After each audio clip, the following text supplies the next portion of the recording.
Gus Coy, ketika ribut-ribut ya sebutlah ibaratnya ribut-ribut sedikit panas sedikit ya antara kubu dari Ganjar Mahfud dan juga Prabowo Gibran. Ini kubunya Anies dan juga Caimin kok tenang-tenang aja? Apa biarinlah ribut biar nanti kita diuntungkan atau bagaimana Gus Coy? Kita tidak akan mengambil manfaat atau keuntungan dari orang yang ribut. Saya kira itu perdebatan biasa lah, nggak ribut ya. Tapi intinya begini, kita ingin pilpres ini halal, tidak syubhat, apalagi haram. Ya, karena kalau prosesnya syubhat, apalagi haram, nanti hasilnya itu kata orang-orang tua dulu nggak berkah. Jadi oleh karena itu mari kita niat baik, proses baik supaya nanti hasilnya baik sesuai dengan diinginkan rakyat, ya sehingga kemudian bermanfaat untuk kepentingan bangsa. Saya kira itu aja. Oke, Bang Deddy. Soal siapa yang berkuasa hari ini, apakah PDIP atau Jokowi, wallahu alam. Intinya ada orang yang dulu tidak ikut mendukung Jokowi tapi sekarang ikut menikmati. Dulu yang berjuang untuk Jokowi antara PDIP, tentu saja PDIP, Nasdem dan sejumlah koalisinya, tapi akhir-akhir ini seperti ini realitasnya. Saya kira itu kita terima sebagai sebuah bagian dari sejarah, dan Jokowi mulai pelan-pelan kita lupakan, kita song-song masa depan yang lebih baik. Saya kira. Bang Deddy.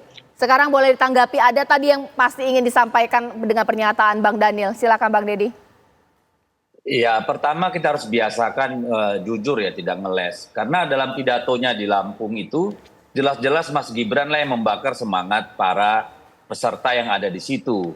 Kalau perlu saya bacakan tapi terlalu panjang. Jadi yang mengkampanyekan, yang mendorong isu satu putaran itu adalah Mas Gibran sendiri.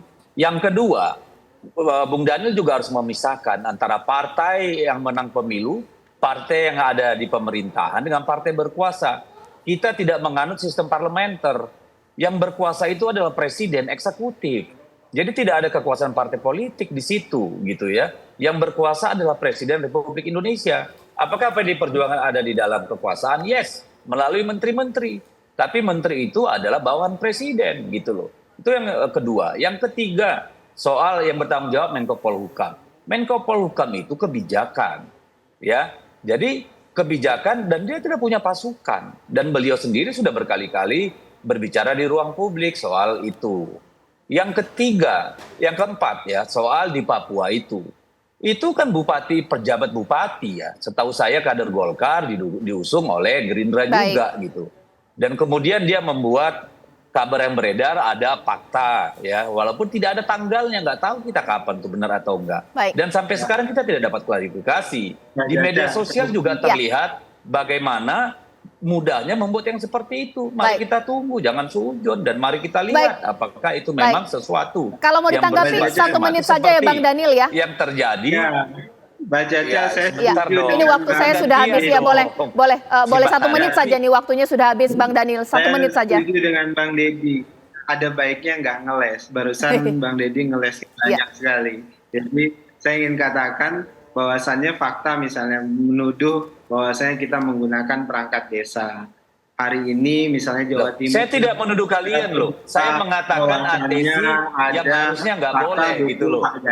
Itu melanggar gitu kan. Kemudian kedua, misalnya Pak Mahfud tidak bisa berbuat apa-apa. Sebenarnya banyak yang bisa dilakukan oleh Pak Mahfud sebagai Menko Polhukam.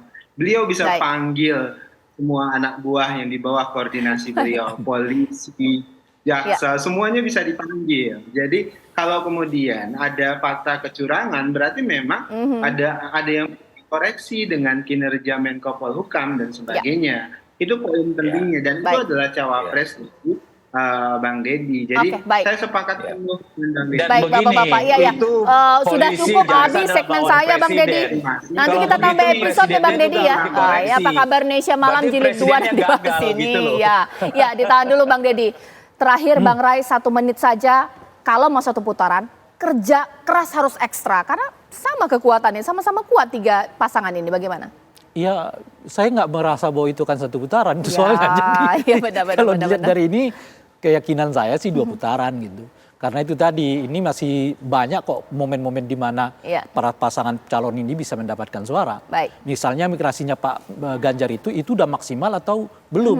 Tapi kalau saya kira sampai katanya 5% itu saya kira iya. Karena faktanya kemudian PDI tetap stagnan. Partai yang dianggap bagian dari Pak Jokowi malah 0,9%. Betul. Nggak dapat implikasi apapun dari perpindahan itu gitu. Bang Ray Rangkuti, terima kasih. Kita tunggulah, ini masih panjang. Kampanye aja belum dimulai seperti itu ya. Baik, apakah 1 putaran, 2 putaran? Kita lihat saja nanti.